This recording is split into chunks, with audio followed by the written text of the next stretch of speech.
ગૌચર જમીનમાં ગેરકાયદેસર વૃક્ષો કાપી લાકડાની ઉચાપત સહિત પ્રકૃતિને નુકસાન કરતા 3 શખ્સોને ઝડપી વન વિભાગે કાર્યવાહી હાથ ધરી। માળિયાના ગ્રામીણ વિસ્તારોમાં જુદી જુદી ગૌચર અને ખરાબમાં ગેરકાયદેસર વૃક્ષો કાપી લાકડા લઈ જતા 3 શખ્સોને ઝડપી ફોરેસ્ટ વિભાગ દ્વારા 50,000ના દંડ ફટકાર્યો। થોડા દિવસો પહેલા પણ 3 વાહનોમાં લાકડાના વાહનો પકડી 1 લાખથી વધુના દંડ વન વિભાગ દ્વારા ફટકારવામાં આવેલ। વન વિભાગની આ સરાહનીય કાર્યવાહીને પ્રકૃતિ પ્રેમીઓ દ્વારા આવકારવા આવી છે। રિપોર્ટ પ્રતાપસિંહ સોદિયા।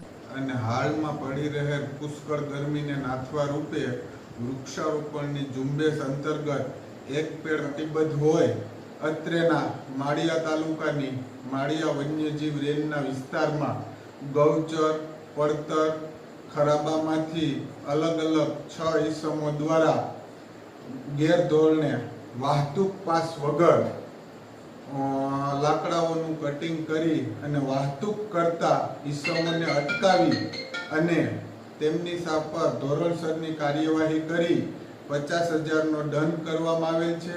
તેમજ ગત મહિનામાં અલગ અલગ ગુનાઓમાં અલગ અલગ ગાડીઓ પકડી 1,57,000ની વગર વાહતુકે રિકવરી કરવામાં આવેલ છે।